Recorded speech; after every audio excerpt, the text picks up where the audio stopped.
chaos in the skies as the longest government shutdown in U.S. history lingers on. Take a look at the latest headlines with me so you can see it for yourself. Two passenger planes nearly collide shortly after taking off from LAX. Also, we saw last week United Airlines planes actually collided at LaGuardia as the airport grapples with intense delays. We all felt the bump, and we're hearing that this is only going to be getting worse. And take a look here, another headline. Two jets avoid mid-air collisions shortly after taking off from the Los Angeles airports. We're hearing that right now there is chaos in the skies. Let me know in the comments, are you concerned about the safety of what is going on right now at airports? This coming, as we're hearing today, is the big beginning of the FAA's cuts to flights. Take a look. Flight cancellations begin ahead of the FAA air traffic cuts. This is starting today, Friday, November the 7th. Now, this happens while we're trying to see if Congress is going to be able to get this taken care of. A deal to reopen the government falters over Democrats' distrust of Trump. They are saying they can't trust him in the negotiations. They have backed out, so they are not coming to a deal today yet. Again. Now, Donald Trump is saying, get rid of the filibuster. 1 hour ago, Trump reiterates. Trump says GOP will never lose an election again if the filibuster is eliminated. He is saying we have got to get this under wraps. And also take a look at this. Live updates coming in. Updated just 8 minutes ago. Donald Trump is going to be meeting with Viktor Orban. And the administration is asking for a pause on the SNAP ruling. I shared with you the breaking news yesterday that we heard the Trump administration was ordered by a federal judge to fund full SNAP benefits immediately starting today. They're saying they need more time. Also, an FAA order cutting back on flights at 40 major airports to ease pressure from the shutdown kicks in today. So there is a lot going on today, November the 7th, 2025. It is a Friday, and we are hearing that there are major concerns as things are starting to crumble with this government shutdown, the longest in U.S. history. Let me know your thoughts. Are you concerned about what is going on? I'm going to share with you the articles on the collision that happened last week, the near collision that unfolded, and what is going on right now. I've got articles, video footage, so you can see the latest, see what is going on. Let us pray and hope that there are no more close calls with all of the chaos in the air right now, as we're hearing that more and more people at these airports, they're just simply saying, hey, we can't survive. We're not getting paid. We're working without pay. And this has been going on now for almost 40 days. We simply cannot do it anymore. And because of the shorthandedness at all these airports, they're saying it's starting to get a little dangerous. Again, let me know your thoughts in the comments. Are you concerned about all of this? Yes or no? Drop it in the comments for me. Now, also, before we dive in, if you appreciate the updates, the live feeds, I cite all the sources. They're linked in the description. I'm going to play the video footage, put it on the screen, read right from it so you can see it for yourself. If you appreciate that, take a quick second, hit the thumbs up like button for me. Just helps spread this out further while we're live across the YouTube platform. Also, to stay up to date, it's totally free. Why not? Go ahead and hit that subscribe button. I'll keep you up to speed on all of the news as it unfolds. And in addition to that, I know that a lot of times the news can be very concerning. I try to be a clear voice that gives you the latest information so you know exactly what's going on. But I also want to be a clear voice of peace. And that is why we've announced we're going to be launching the Holy Bible KJV, Steve Ram and Monica Ram audio Bible free on YouTube. You're going to be able to hear the Bible in my voice. Right now, we are putting that together, hopefully launching that before the end of the year. If you'd like to join that, I'll have a link for it. It is, you can see on the screen, the Holy Bible KJV, Steve Ram, Monica Ram. For those of you that are interested, we'll be releasing audio books from the Bible here very soon in the King James Version. So go ahead and sign up for that as well. Subscribe if you'd like. But let's go ahead and get you caught up on the latest, as we're hearing that there is chaos in the skies. And right now we're hearing that they are urgently trying to get things taken care of. In fact, we're going to start off with some video footage right now, as we're hearing that this morning, about an hour ago, Donald Trump has pleaded with Congress, with Republicans, to end the shutdown now because things are getting out of control. Let's go ahead and take a look. And if you appreciate Donald Trump and what he's doing right now, and trying to get things resolved, drop a 47 in the comments for support for Donald Trump. But let's go ahead and take a look at this video footage so you can see it for yourself. Dana. And new reaction coming in from the White House as the shutdown stretches into day 38. President Trump telling Americans that the flight cancellations are to ensure the safety of every American. And they've got to get that message out there. Senior White House correspondent Peter Doocy live from the North Lawn. Peter, how's the communications challenge on this going? Dana, building off of Grady's report at Reagan Airport just now, this shutdown is not happening in a vacuum. So folks here at the White House say that a chain reaction of negative events has already been triggered. The impact on the economy is far worse than we expected because it's gone on for so long. And so there are now like Goldman estimates that it's over 1% or 1.5% of GDP. I will say travel and leisure is a place that's really being heavily hit right now.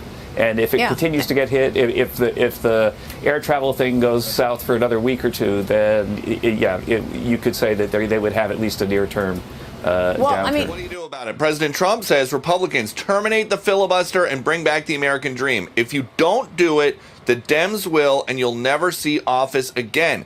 The administration is so far complying with the court order to fund food stamp benefits during the shutdown, but folks here are still a long ways apart from Democratic holdouts. The shutdown is caused by the Democrats, and we're not going to spend $1 trillion or $1.5 trillion on health care for people that came into our country illegally, many of them from prisons and many of them drug dealers and murderers, 11,888 murderers. We're not doing that. Later on today, Senate Republicans plan to have their first vote in a little bit to try to reopen the government. And that vote is expected to fail because Democrats are banding together. They think that they can squeeze more out of Republicans, get a better deal for the Democratic side if they wait longer, if they enforce, if there is some more pain felt nationwide by the shutdown. And these Democrats feel like they have got the wind at their backs after a good night for their side on Tuesday. Dana. Thank you, Peter. And more on this, Fox News Sunday anchor Shannon Bream. And Shannon, I feel like they're basically, the Democrats, by feeling emboldened, are playing chicken with the American people. Watch here, Chris Murphy on saying that he thinks it could be solved in 10 minutes. We didn't have any shutdowns when Joe Biden was president, not because there weren't big disagreements between Republicans and Democrats, but because Democrats negotiated with Republicans. So the minute we have a negotiation, we'll be able to solve this in 10 minutes. But on the very same day, on the clip I just played with Senator Thune, he said that Democrats can't cave too early or else it'll make their left wing too mad. Yeah, and he's not the only one saying these things. You've got Senator Bernie Sanders out there saying as much. You know, if you don't extract something out of this shutdown, at the point that Democrats say, hey, our voters feel like we're emboldened, we are out there actually, going toe-to-toe and making the president suffer and making the GOP pay, these senators are suggesting that if they cave, quote unquote, now by coming to some end of the shutdown, that it may actually take the edge off for their voters in 2026. So they're looking at the political implications of this, while Republicans will say, what about the real people that are hurting? You guys have said that early childhood education, SNAP benefits, all of those things are critical. If that's the case, come back to the table and let's get this thing done. Yeah, let's play a clip from Dana's conversation with John Thune. Happened a half hour ago. Roll this, number 2. I mean, these people are scared spitless of their base, and that's what's happening. Yesterday was a bullying session. The far left in the Democrat caucus bullied the reasonable ones out of coming to the table and settling this. I'm still hoping that these people are going to come to the table, and we'll find out soon enough. J.D. Vance is pushing back on this too, the vice president. Here's he says on X, an aviation emergency will lead to significant travel delays, food stamp, other assistance programs running out for needy Americans, great strains on our military. The shutdown's now passed from farce to tragedy. The consequences of this national emergency fall on every senator and congressman who refuses to open the government. There are conversations behind the scenes. Do you think there is movement in those conversations, or is it too hard to tell? It's starting to feel like it here in Washington. Those bipartisan conversations that are happening in the Senate, things are trickling out. It sounds like they want to telegraph the two sides, like we are actually trying to work towards getting something done. So that 15th vote today in the Senate on the measure that the House sent over weeks ago will possibly have some other sweeteners to the deal. Will it be enough to flip enough D votes to R to a yes to get you somewhere? Remember, the House is going to have to come back too. What we're essentially told is the Speaker has House members on a 48-hour notice to get back if something happens, but they're going to have to wade through the travel mess like everybody else too. Exactly. Their flights could be delayed. In other news, President Trump will meet with the Prime Minister of Hungary today. And that man says that President Trump is the key for peace in Ukraine, saying that I still do believe that Trump is the only hope to make peace in the region. We have seen what happened before him taking office. We have seen what has been happening since he has taken office. There's a huge difference between the two situations when the number one superpower of the world wants peace or when the number one superpower of the world is fueling the conflict. So this is going to be interesting because President Trump might bring this up. The top European buyers of Russian gas, the number one, is Hungary at 393 million euros. And all right, you guys, so they're switching topics, but I want to stay on what is going on now with the government shutdown, the airports, all the chaos that is going on. So let's take a look at some of the articles so that way you can see it for yourself. Now, we saw the collision actually take place last week and also near misses, and this happening while we're hearing that things are about to escalate significantly with this. There's major concerns as we're seeing 40 of the major airports around the nation right now that are cutting 4% to 10% of all flights. So there are major cancellations, and we're hearing that if this doesn't change here soon, there's going to be a whole lot more. So let's take a look at this now. Just to clarify, this unfolded last week, and now there's concerns as things are intensifying. Let's take a look at the collision that actually took place at LaGuardia, and then we're going to take a look at the near miss that took place in LAX. So United Airlines planes collide at LaGuardia as the airport grapples with intense delays. And again, let me know in the comments, are you concerned right now to fly? Yes or no? Now, two planes collided on the tarmac at New York's LaGuardia Airport on Friday as the airport grappled with intense delays brought on by weather and staffing shortages due to the historic government shutdown, the Post has learned. A United Airlines plane returning from Orlando, Florida, has turned into its arrival gate when it clipped the tail of another United jet on the taxiway, a spokesperson for the airlines has said. The clipped plane, which was waiting to be taxied for its journey to Houston, was stationary at the time. So we're hearing that right now, due to shortages in staffing because of the government shutdown, we are seeing things like this unfold, incidences with collisions and near misses. And I'm seeing people, Andrew Hare is saying, yes, I'm very concerned. I'm seeing Glenda saying, yes, people are saying they're concerned with what is going on. We all felt a bump during the taxi to the runway, but didn't know that it was another plane until the captain said that it was a passenger who declined to share their name, told the Post moments after the collision. Videos obtained by the Post showed numerous emergency vehicles at the scene. Both planes returned to the gate and all passengers were deplaned. There were no injuries reported among the two planes, 328 passengers and 15 crew members. Maintenance crews are evaluating the clipped plane for any malfunctions following the collision. Wow, so they collided on the tarmac and then they're saying, hey, we might actually just take them up again, just making sure there's nothing wrong with it. Let me know your thoughts. I don't know how comfortable I would be with getting back on a plane right after it crashed into another one. Now, at the time of the collision, the Houston-bound plane was already running on a 90-minute delay, a delay that continued to grow through the night. So already an hour and a half behind schedule because of all the delays. LaGuardia had grounded planes several hours earlier over the intense winds, which had reached 45 miles per hour. Ground delays were running at an average of 2 hours and 15 minutes at LaGuardia, though some planes were delayed as much as 5 hours. The National Weather Service issued a wind advisory through midnight. Port authorities referred all queries about the incident to United Airlines. So right now they're saying just massive delays are happening. Collisions, near collisions and collisions have been happening just in the past week.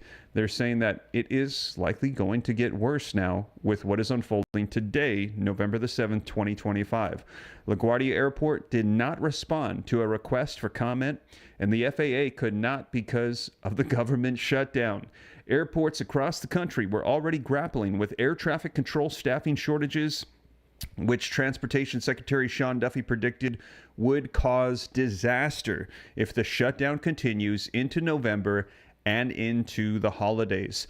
unpaid air traffic controllers may be forced to leave work to find a second job to pay their bills, and you're going to have mass issues throughout the airspace, he warned. So again, this unfolding at LaGuardia, and we're going to be taking a look here at LAX in just a second. And again, I ask, are you concerned? Also, do you think that this government shutdown is just going to continue on? If you think so, put yes. If you think no, put no. Let me know your thoughts. Is this going to be resolved soon? Is this going to continue on? If you think this is going to continue, put yes. If you think this is going to stop soon, put no. Let me know your thoughts in the comments. But let's take a look at some of the news reports coming out as we're hearing that things are starting to intensify today with the cuts that are coming right now. Travelers feeling turbulence coast to coast as the FAA cancels hundreds of flights at 40 major airports because of the government shutdown. Everybody's suffering in the country because of the shutdown. More than 800 flights already canceled this morning. Frustration mounting. It affects your money, your expenses, and that's tough. Would you be open to getting a backup ticket? You had to have backup money. I don't have that. Some travelers who were notified of flight cancellations now opting to cancel their trip altogether instead of rebooking. I don't know when all this is going to, end. The 40 airports impacted, including the country's busiest, from Atlanta to Los Angeles, Chicago, New York, Boston, and Miami. Airlines told to reduce flights by 4% today, ramping up to 10% over the next several days. American canceling around 220 daily flights, Delta canceling 170, and United canceling just under 200 per day. If you're in a market with only 2 small regional flights and you cancel one or both of them, that's a huge impact to that market. We want to avoid that.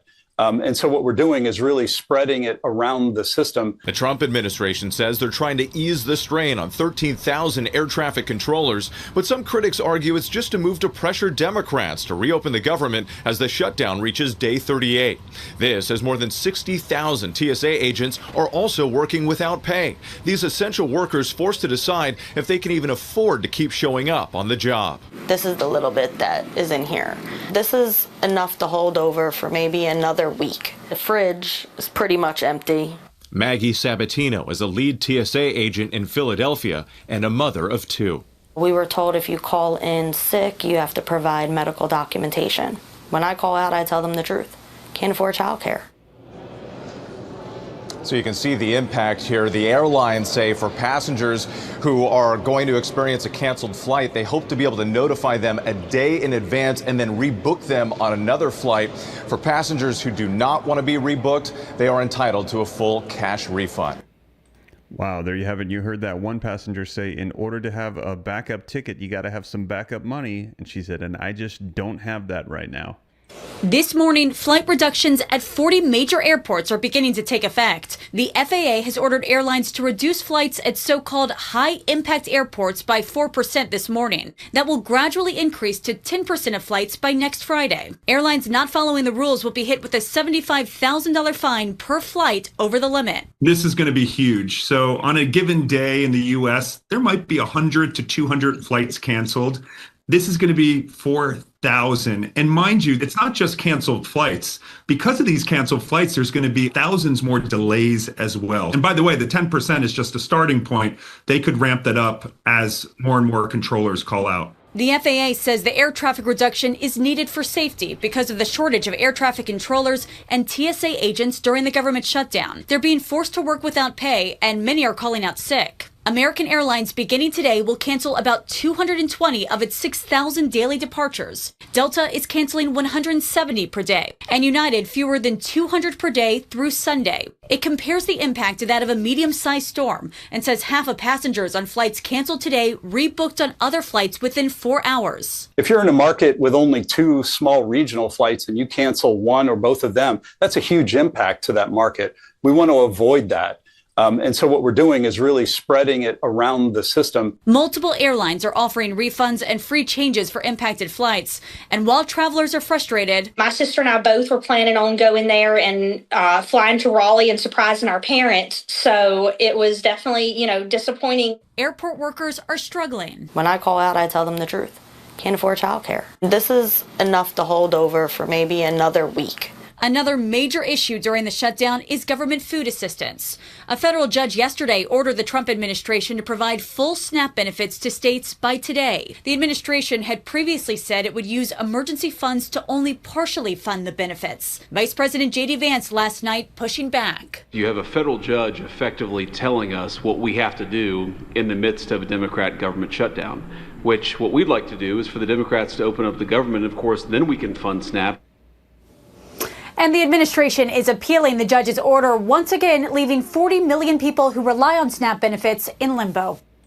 Wow, there you have it, you guys. Let me know your thoughts. And again, if you support Donald Trump and his efforts to try to reopen the government, what he's doing right now, drop a 47 in the comments for support for the Trump administration. If you think no, they need to fully fund SNAP now, according to that federal judge court order, drop SNAP in the comments. But there you heard J.D. Vance saying what we have is a federal judge trying to tell us what to do when we're trying to go ahead and get through a Democratic government shutdown. He said the Democrats are the cause of this. And if you agree and you support Trump, J.D. Vance, and what they're trying to do right now, drop that 47 in the comments. Now, I've got some more video footage we're going to be looking at here in just a second regarding what is going on with the airports and safety concerns. But first, let's take a look at this near collision. So we just looked at a collision that took place in LaGuardia, but now let's take a look at the near collision that took place at LA airport as well. Two jets avoid a mid-air collision shortly after taking off from Los Angeles airport. Now, this incident occurred back on Friday, October the 31st, after a ITA airport plane turned in front of an American Airlines aircraft. And again, short staff, because of the government shutdown, they're saying is causing near misses. And a lot of people saying they are very concerned right now. Now, here's what to know. Two passenger jets taking off from Los Angeles International Airport narrowly avoided a mid-air collision last week. According to the flight tracking data, ITA Airways Flight 621 turned directly in front of an American Airlines Flight 4 after takeoff on October 31st. After being confronted by air traffic controllers, the ITA Airways pilot offered a one-word response.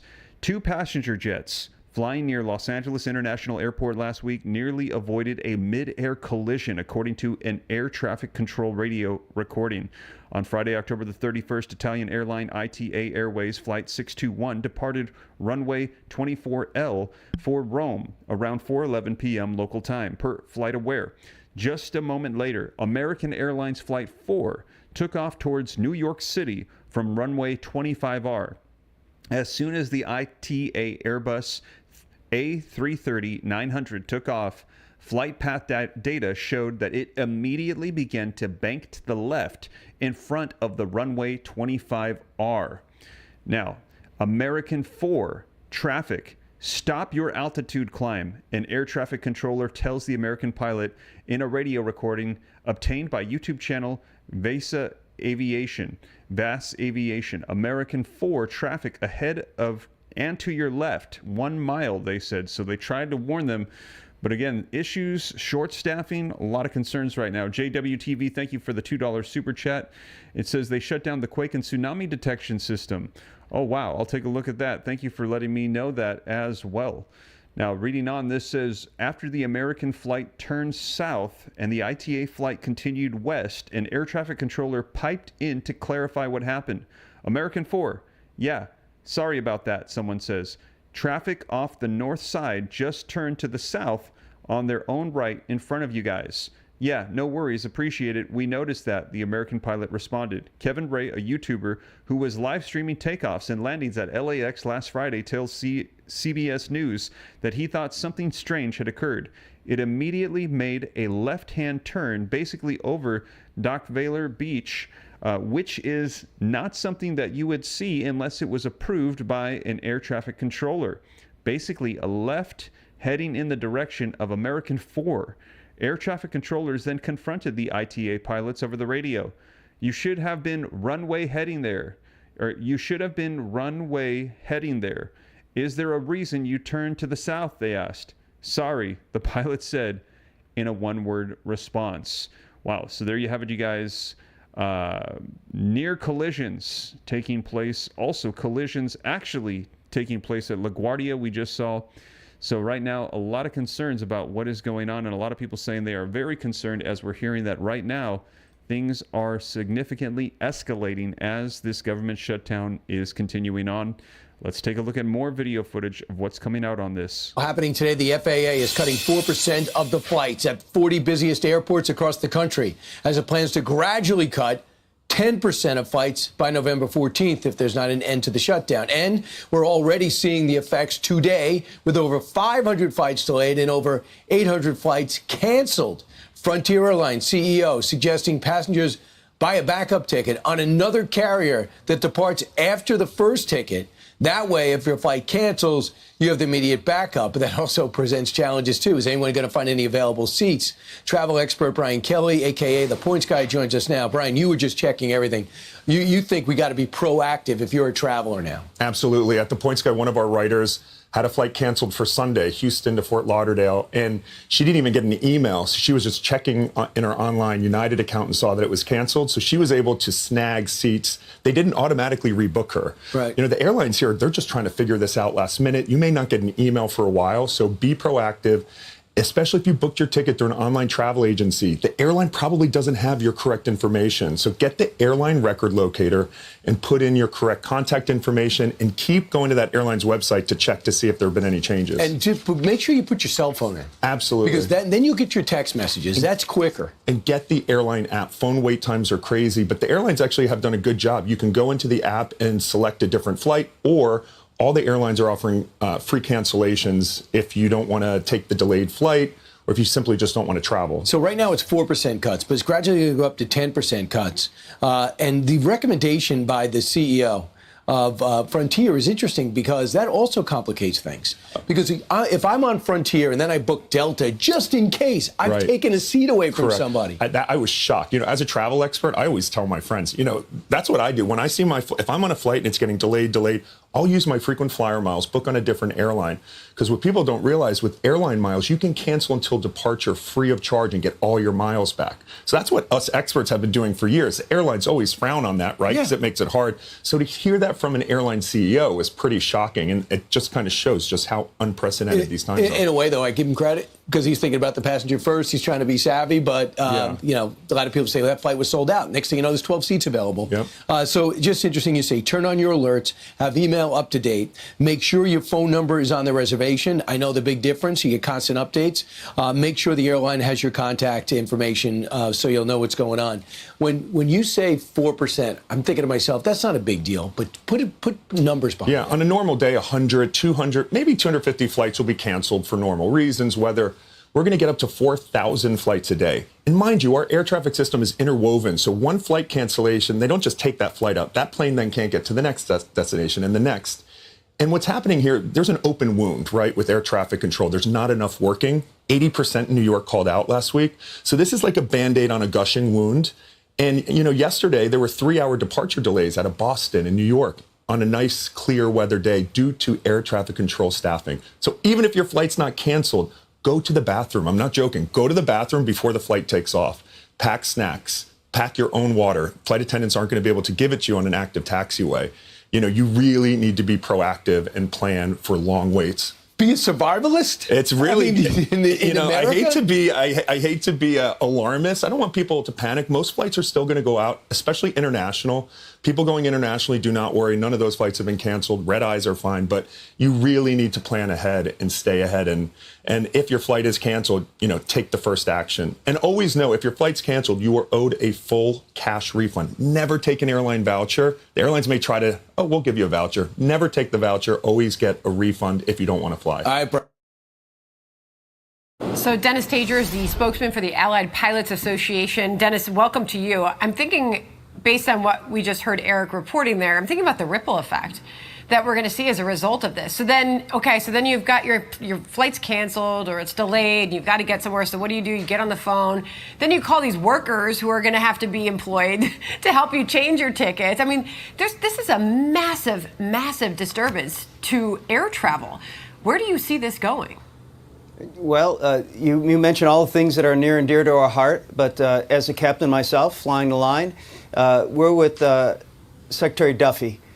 He's talking like a captain. Above all else, we got to make sure that people are kept safe. We have the FAA administrator noting that safety reports have come in showing air traffic controller fatigue levels rising, and that's not helpful to the safety culture. As a matter of fact, when that happens, you generally get people off the job so they can get the rest they need.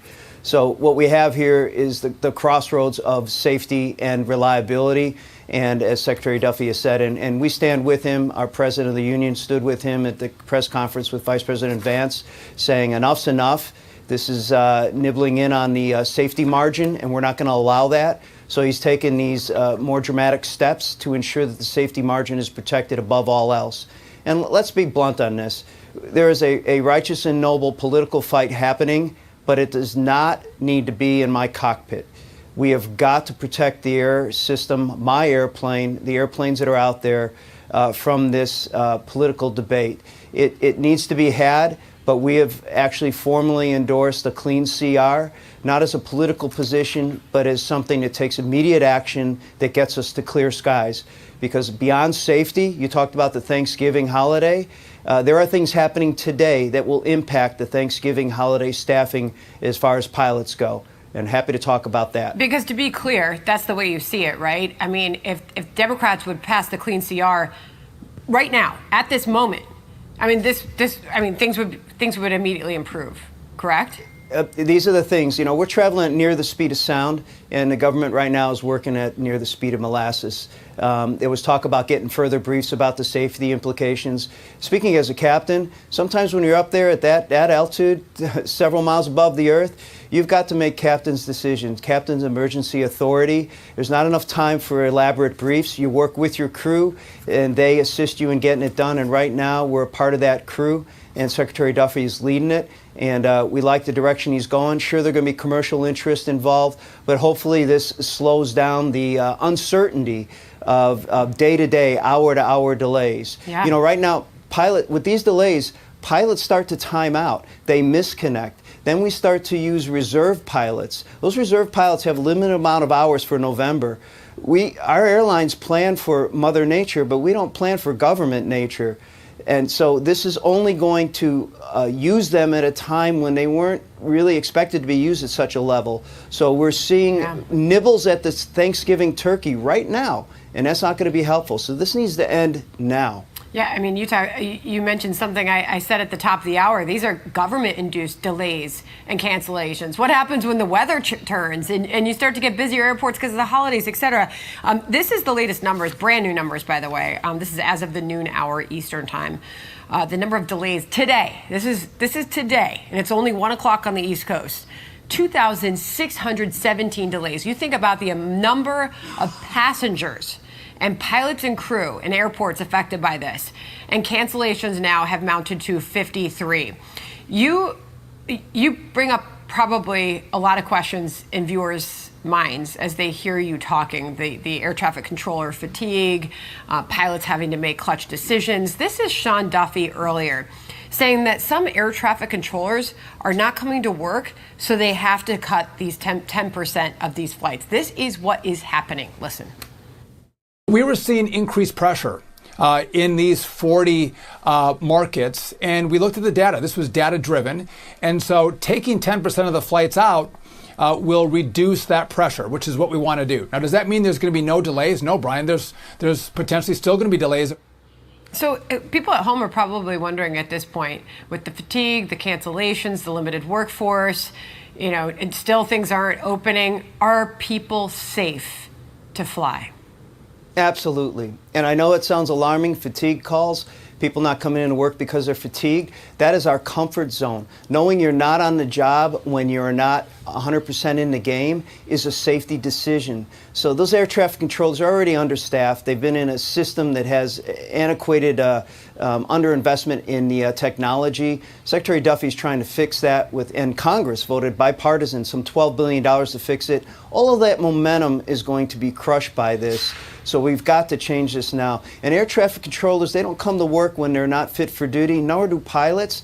And that's the way we roll. That's not going to change. So we'll take the delayed flights, but we will not accept any degradation to the margin of safety. And I have to add in the TSA workers. They're in charge of the security. They're part of my crew. Each and every one of them, I need them 100% focused on the game, 100% in on this. And if they're distracted, which all of this is a distraction, an unnecessary distraction, it impacts the safety margin and the security margin on my airplane, and I won't tolerate it, and nor will the pilots that fly you. We have a moral and professional obligation to protect you. We hear you. Wow, there you have it, you guys, and you heard him say it's still safe to fly. Does that make you feel any form of comfort? If it makes you feel safe, put safe in the comments. If you still feel unsafe, put unsafe. Let me know your thoughts. But you heard him say that, yes, there is a lot happening right now. There is major fatigue. They are going to be cutting 10% of flights across 40 airports right now. We have seen a collision take place as a result of the government shutdown. 2 planes collide on the tarmac, and also a near collision. So a collision at LaGuardia, a near collision at LAX, and he's saying it's still safe to fly though. Let me know your thoughts in the comments, but we're hearing that right now flight cancellations begin ahead of the FAA air traffic cuts. And you can see here flight cancellations. Airlines have begun canceling flights ahead of the Federal Aviation Administration mandate cuts to flights. Traffic set to begin Friday today. So this is happening right now, and that is why people are saying they're very concerned, because we're seeing collisions and near collisions, and it's going to get worse. The cuts, which officials say were brought on by the government shutdown, will affect hubs across the country, including New York, Washington, Atlanta, Chicago, Los Angeles, Las Vegas, Philadelphia, Seattle, and many, many others. Now, the shutdown fight, Senate Democrats, fresh off of a strong performance by their party in Tuesday's elections, appeared ready to stand firm with their demands that Republicans extend Affordable Care Act subsidies as a part of any deal to reopen the government. We want to stick together unified, said Senator Chris Murphy of Connecticut, leaving a lunch with fellow members of the Democratic caucus. Food stamps. A federal judge has ordered the Trump administration to fully fund this month's Supplemental Nutritional Assistance Program benefits for the roughly 42 million low-income Americans who received them by Friday. The administration had said that it would provide only partial payments, which could have been delayed for weeks or months, and refused to tap additional funds.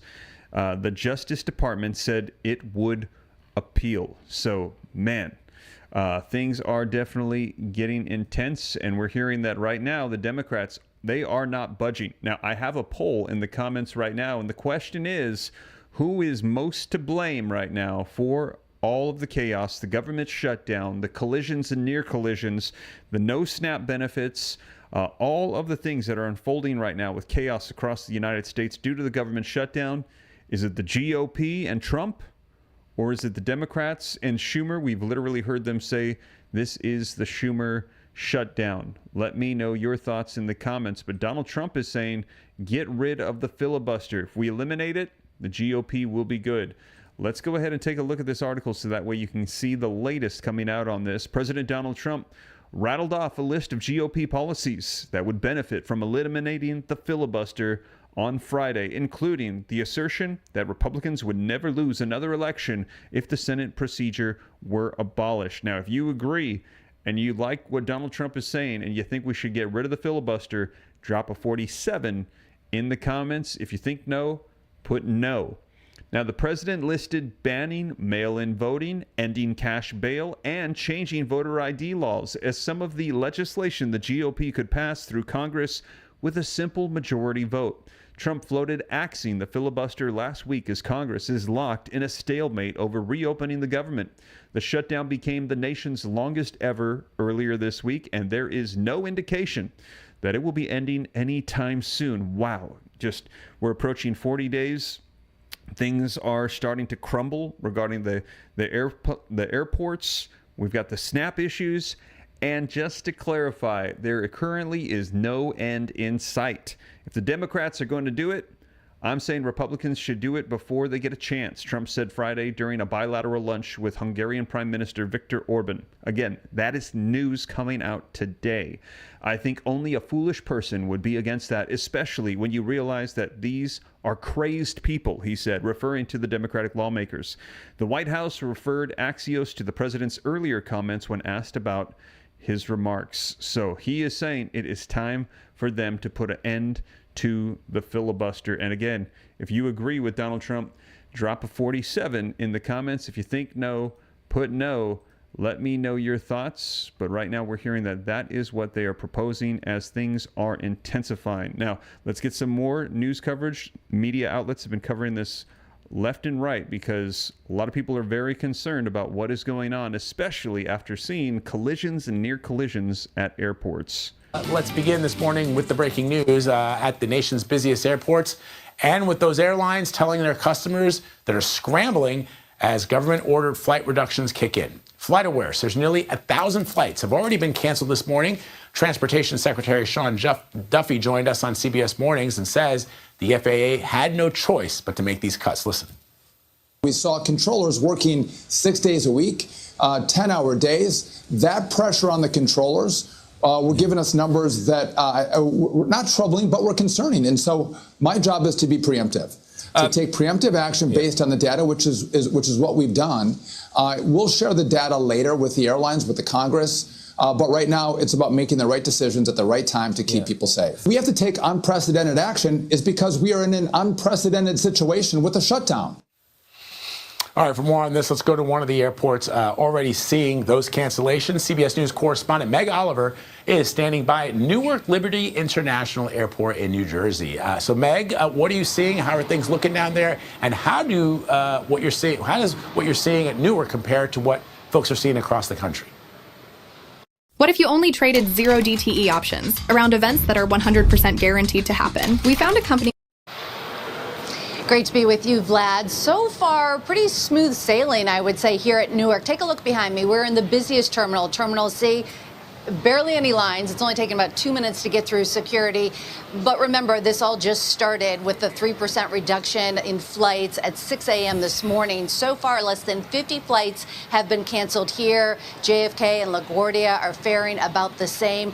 We do know, and I want to put this into context for you just a little bit, just roughly over 25,000 flights are scheduled to depart across the country. Out of those flights, 748 will be cut today.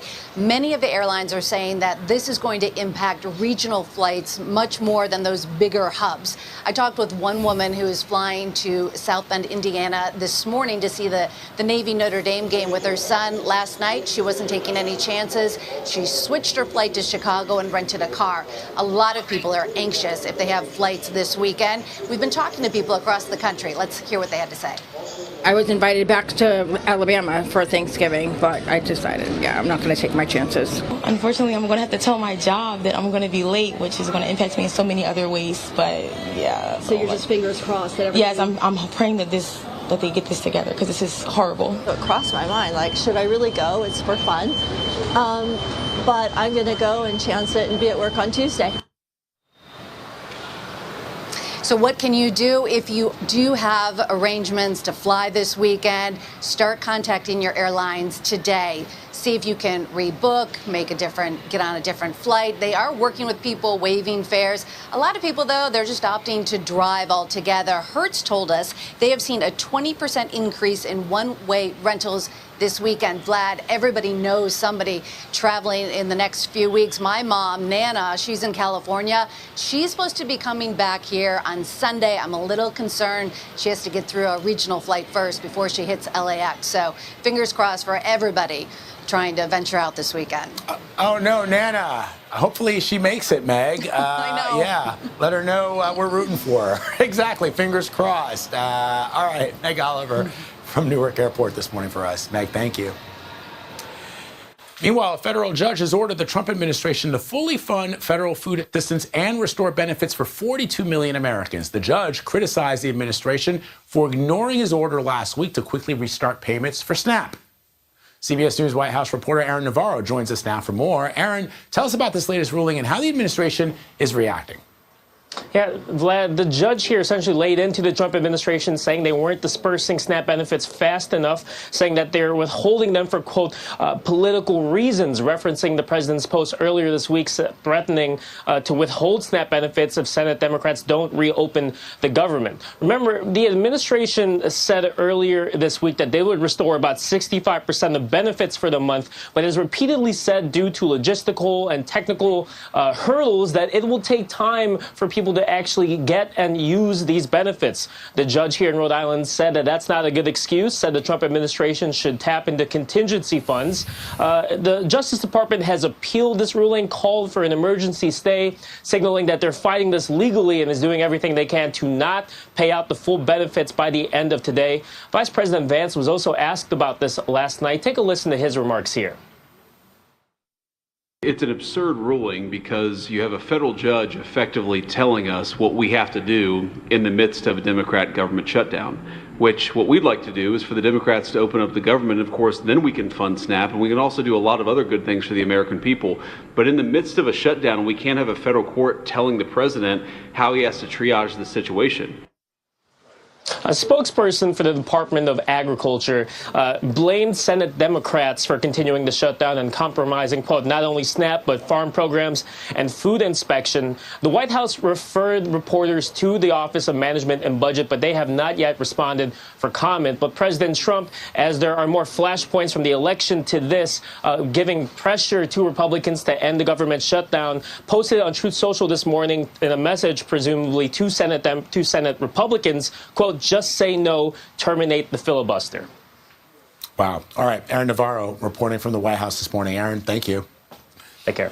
Meanwhile, Senate Republicans are planning a different approach to end the government shutdown today as we enter day 38. The GOP will reportedly try to vote on advancing the House-passed continuing resolution with the goal of amending it. For more on this, let's bring in CBS News congressional reporter Torian Small.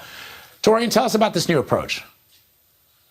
Well, new, I think, is the thing that we should put an asterisk by. So it's essentially the same continuing resolution. They're looking to amend the deadline of it, so change it past that November 21st deadline, and also add about 3 appropriations bill that would fully fund the government next year. The difference, though, is this would come with the promise that Leader Thune would then push through a standalone bill that would extend those health care subsidies that Democrats have been fighting for. Whether or not Democrats would be on board with this is what Republicans are hoping for. They're looking to pair off some of those moderate Democrat votes with this, saying that we're acting in good faith to get your priority to move forward. However, we still want to give the promise that we made to the president a chance by pushing through what they're calling a clean continuing resolution that was passed out of the House some time ago.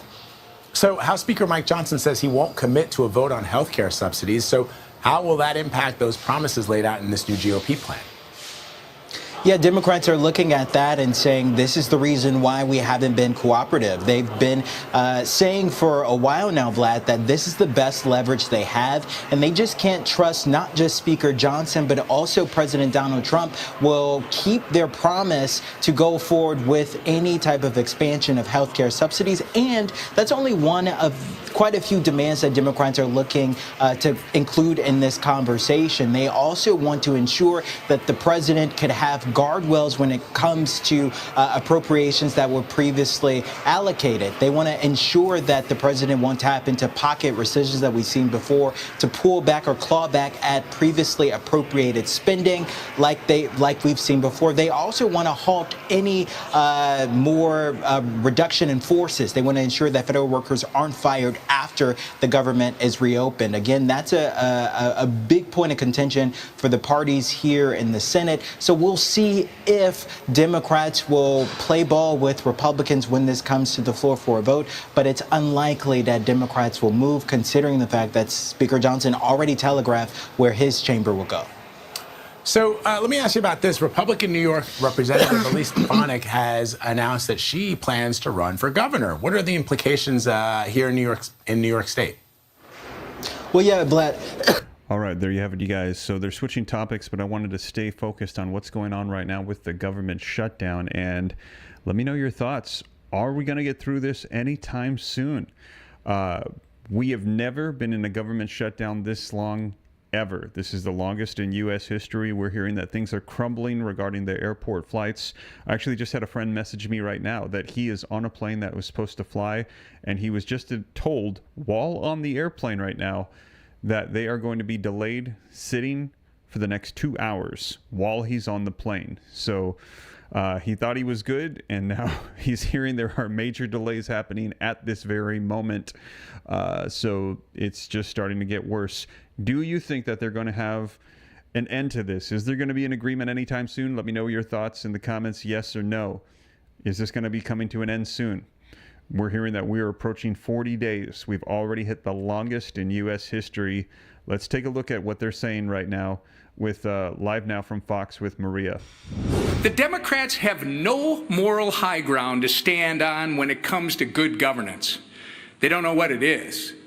And when they claim that they're fighting for you, do not believe them. Because if this shutdown has taught us anything, it's that the Democrats will willingly inflict pain on the American people if they think it gives them political leverage. Their kamikaze politicians and their constituents deserve better. Republicans have done our jobs. We passed a nonpartisan government funding bill out of the House over a month ago. All we need, as the Speaker said earlier, is just 5 Democrats in the Senate to grow a spine, stand up to the radicals in their party, and join us in getting our clean CR to the president's desk. Enough is enough. That's House Majority Whip Tom Emmer on Capitol Hill yesterday, urging Senate Democrats to reopen government. The shutdown is now entering day 38, the longest in American history. Flight delays and cancellations are surging across the country as the Federal Aviation Administration begins cutting air traffic today at 40 key airports. Meanwhile, the Senate is aiming to take another test vote today on a new interim spending bill, plus 3 individual spending bills. The bill includes a new end date of sometime in January rather than the November 21st, which was included in the House-passed measure. Senate GOP leaders now preparing to keep lawmakers in Washington through the weekend to push for a resolution. But House Speaker Mike Johnson said he's not as optimistic. Watch this. I'm less optimistic this morning than I was yesterday because we were hearing that there were some common sense centrist Democrats who were talking to Republicans, but what I understand is that Chuck Schumer has pulled them back from that, and that they're being instructed and told they can't go there. So that's a great disappointment, and every American who's going to miss a flight and is going without a paycheck. Joining me now is Minnesota Congressman and House Majority Whip Tom Emmer. Congressman, good to see you. Thanks very much for being here. What is it going to take to get your Democrat colleagues to the table? Well, and good morning, Maria. Good to be with you. But it's exactly what I was talking about yesterday. You're going to have some of these more centrist Democrats who actually are willing to put their constituents, the American people, ahead of Chuck Schumer's politics, the partisan politics. You're going to need them to grow a spine and literally say, you know what? I'm going to join the John Fettermans. I'm going to join the 2 or 3 that have already been voting for these. Unfortunately, you've got a radical left-wing side of their party that they're fearful of, Maria. Most of these senators are scared to death that if they vote to reopen the government, the insane, I would argue, the people that frankly fantasize about the assassination of our great president, that they will turn on them. So they're doing this for the smallest group of people, the most violent and virulent, as opposed to the American people. We just need 5 of them to grow a spine today and get this thing to the president's desk. Well, I know, and you said, or you just suggested that some Democrats are telling you or your colleagues, yeah, we want to reopen, we want to do it, but leadership is telling us not to. Do you think the people will vote out leadership? I mean, this is really impacting the American people right now, and they're getting paid. Yeah, well, first off, the minority leader in the House is not relevant. Has really nothing to do with this thing. He walked his members off the plank back on September 19th, where every one of them but one, Maria, voted not to pay our troops, not to pay our air traffic controllers, not to keep the government open. This is now on the Senate, and you hit it correctly. Will they lose their leadership post? That's the other thing I believe that's driving this. Chuck Schumer voted for this very same CR just 6 months ago and had his members do the same. By the way, they voted for the same CR 13 times under Joe Biden. I would argue to you, Maria, that Chuck Schumer actually wrote this CR. But why isn't he voting for it now? Because everybody says he's afraid of a primary. I don't believe that. I don't think he's ever running again. I think he's mostly afraid of keeping his leadership position through the rest of his term. He almost lost it last spring. I think he fears that if they reopen the government and it doesn't look like they've fought enough for this extreme radical left wing of their party, that they will come after him, and he's afraid of losing his leadership post. Yeah, but does this week's election not embolden them? I mean, Democrats scored major victories in 4 elections Tuesday night. The New York City mayoral race, now we've got, Mamdani as the mayor-elect. You've got the governor's races in New Jersey and Virginia, the passage of California's Prop 50 redistricting measure. So we're seeing, an exodus from blue states to red states due to these far-left policies and taxes. When you look at the number of people who've left New York, 1.7 million, left California, 1.6 million, Illinois, New Jersey, and this is just from 2012 to 2022. Where are they going? They're going to low-tax states. They're going to policies, states that have policies that you have been endorsing and the Republicans have been pushing. But they just won. So does this embolden them to dig in further? Well, it shouldn't. Look, the other night you had New York City elect a communist, and you had Virginia elect an attorney general, someone supposed to enforce the laws, who fantasizes about killing his political opponent and his family. Look, Chitterelli lost, but he improved by 100,000 votes. He had a governor's turnout in New Jersey, which is a blue state. We weren't surprised by the outcome, but they had a midterm turnout. In New York, All right, you guys, they're switching topics over to what's going on right now with the elections. And right now as well, though, we are concerned because, as you heard them say, the Democrats, they are saying they're not going to budge right now on the CR, which they said they believe that Schumer was even one of the ones that helped put together. But right now he's not voting on it. They are standing strong, and we are seeing that things are crumbling, and that is why we have seen those collisions take place. We saw the plane collision take place at LaGuardia, and we saw a near collision take place at LAX, and we're hearing that today. Flight cancellations begin ahead of the FAA air traffic. There are over 2,000 that have hit. Normally they say there's only like a couple hundred. There are thousands upon thousands that are happening right now.